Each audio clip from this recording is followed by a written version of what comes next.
উত্তর চব্বিশ পরগনার সদর শহর বারাসাত, তারই অন্যতম ব্যস্ততম রাস্তা চাপাডালি থেকে কলোনি মোড় পর্যন্ত থাকা ওভারব্রিজের নিচের রাস্তা। নিত্যদিনে এই রাস্তা দিয়ে বহু মানুষের যাতায়াত, কিন্তু এই ব্যস্ততম রাস্তা দিয়ে যাতায়াতের সমস্যার সম্মুখীন হচ্ছিলেন স্থানীয়রা। কারণ জানতে হলে পিছিয়ে যেতে হবে সেই বাম জামানায়। বামেদের আমলে বারাসাতের চাপাডালি থেকে কলোনি মোড় পর্যন্ত তৈরি হয়েছিল ওভারব্রিজ।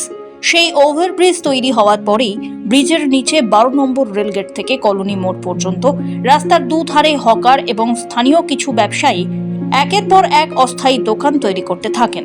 ধীরে ধীরে রাস্তা সংকীর্ণ হয়ে পড়ে, ফলে দিনের পর দিন যাতায়াতের সমস্যার সম্মুখীন হতে হচ্ছিল যাত্রীদের। সে কথা কানে আসতেই সমস্যার সমাধানে উদ্যোগী হন বারাসাত পুরসভার 10 নম্বর ওয়ার্ডের কাউন্সিলর দেবব্রত পাল। নিজের উদ্যোগে হকারদের সঙ্গে আলোচনার মাধ্যমে সমস্যার সমাধান করলেন তিনি। বারাসাত ব্রিজের নিচে যে অস্থায়ী দোকানগুলি ছিল, সেই দোকান মালিকদের সঙ্গে কথা বলে দোকানগুলিকে রাস্তা থেকে সরিয়ে রাস্তা যাতায়াতের উপযোগী করে দেওয়া হলো বারাসাত পুরসভার উদ্যোগে। শুধু তাই নয়, ব্যবসায়ীদের রুজি রোজগারে যাতে কোনো রকম আঘাত না হানে, তাই জন্য তাদের দোকানের ব্যবস্থাও করে দেওয়া হয়। বারাসাত 12 নম্বর রেলগেট, 10 নম্বর বারাসাত ওয়ার্ডের সংলগ্ন যে মার্কেট, সেই মার্কেটে চলাফেরার অসুবিধা। একটা অ্যাম্বুলেন্স ঢুকতে পারতো না যে রাস্তা দিয়ে, সেই রাস্তায় কিন্তু বারাসাত পৌরসভা 10 নম্বর ওয়ার্ডের পৌরপিতা দেবব্রত পালের উদ্যোগে একেবারে অভিনবভাবে তৈরি হলো হকারদের জন্য ঘর। সেই ঘর কিন্তু একেবারে 4 ফুট চওড়া, এবং এই যে ঘরগুলো তৈরি হয়েছে, এই ঘরগুলোর মধ্যে থেকে কিন্তু তারা হকাররা ব্যবসা করবে। শুক্রবার হকারদের সঙ্গে আলাপ আলোচনার মাধ্যমে নতুন রূপে সংস্কার করা হয় রাস্তার।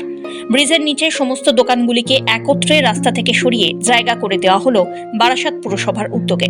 10 জনের হাতে নতুন দোকানের চাবি তুলে দেওয়া হয়। শুক্রবার সেই অনুষ্ঠানে উপস্থিত ছিলেন বারাসাত পুরসভার chairman Ashwini Mukhopadhyay, vice chairman তথা প্রাক্তন চেয়ারম্যান সহ অন্যান্য আধিকারিকরা। কাউন্সিলর দেবব্রত পালের এই উদ্যোগকে প্রশংসায় পঞ্চমুখে ভরিয়ে দিয়েছেন সকলে। নিঃসন্দেহে এ বোর্ড গর্বিত, দেবুর মতো সদস্যকে এই বোর্ডে পেয়ে। একদম আমাদের এই 22-এর বোর্ডের প্রথম যে বোর্ড মিটিংটা হয়েছিল, সেদিনই ও খুব চিৎকার করেছিল, কারণ আমরা 35 জন অভ্যন্তরে যখন কোনো একটা ডিসিশন করতে হয়, সেক্ষেত্রে আর্গুমেন্টে যদি লজিক না থাকে, বাকি 34 জনকে কনভিন্স করে বোর্ড কিন্তু সিদ্ধান্তটা নেয়। একজন পৌর প্রধান হিসেবে সেদিন উপলব্ধি করেছিলাম, দেখব বারাসাতের আগামী 25 বছর দেখতে পাচ্ছে আজকে বোর্ড মিটিংয়ে বসে, এবং আমার ভালো লেগেছিল এরকম একটা সহকর্মীকে পাশে পেয়ে। আমি বললাম, দেবব্রত পাল আগামী দিনে এখানকার জনপ্রতিনিধি হিসেবে যদি নির্বাচিত হতে নাও চান, অন্যত্র যদি দাঁড়ান, মানুষের মনে কিন্তু চিরকাল গেঁথে থাকলেন। এই উদ্যোগে হকার এবং স্থানীয় বাসিন্দা সহ পুরসভার সকল আধিকারিককে পাশে পেয়েছেন বলে জানান বারাসাত পুরসভার 10 নম্বর ওয়ার্ডের তৃণমূল কাউন্সিলর দেবব্রত পাল। দেখুন, ভালো কাজের স্বীকৃতি সবসময় ভালো লাগে।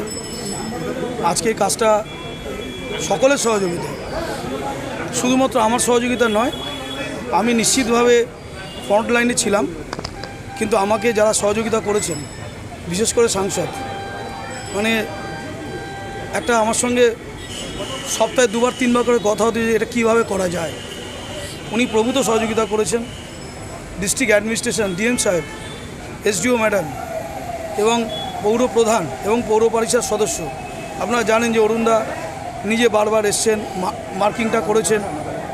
তো একটা টিম ওয়ার্ক, আমরা টিম ওয়ার্কে বিশ্বাস করি। একার কোনো কারোর কৃতিত্ব নয়, আমরা পুরো টিম মিলে। এবং শুধুমাত্র যে আমি প্রশাসনিক সহযোগিতা পেয়েছি তা নয়, এই যে আমার হকার ভাইরা যারা আছেন, একটা হলে আমরা প্রায় 250 হকার নিয়ে আমরা বসেছিলাম। তাদের মনের দুঃখের কথা আমি পড়েছি, তাদের সঙ্গে কথা বলেছি কিভাবে ভালো করা যায়, এবং তারা আমার সঙ্গে একমত হয়েছে। স্বাভাবিকভাবেই হকার ভাইরা কিন্তু অনেক সহযোগিতা করেছেন, তারা স্যাক্রিফাইস করেছেন। এবং এই যে আজকে যে দোকানগুলো আপনারা দেখছেন, সুশৃঙ্খল দোকান, এই প্রত্যেকটা দোকান তারা কিন্তু নিজের পয়সায় তারা তৈরি করেছেন। হ্যাঁ, প্ল্যানটা আমরা পৌরসভা থেকে আমরা সাপোর্ট করেছি, তারা কিন্তু নিজের উদ্যোগে পয়সা দিয়ে। তৃণমূল কাউন্সিলর দেবব্রত পালের এই উদ্যোগে উপকৃত সকলেই, উপকৃত ব্যবসায়ীরা, এমনকি উপকৃত হয়েছেন স্থানীয়রাও। প্রথমত বারাসাত পৌরসভা থেকে গত 3 মাস আগে এই এলাকায় মার্কিং করে দেওয়া হয়। সেই মার্কিং করার পরে এখানে যে দোকানগুলি ছিল, সেই দোকানগুলো কিন্তু ভাঙা হয়, এবং পরবর্তী সময় হকারদের জন্য নতুন করে দোকান প্রস্তুত করা হয়েছে। বারাসাত থেকে ক্যামেরায় রাজু দাসের সাথে দীপ সেন, সময় কলকাতা।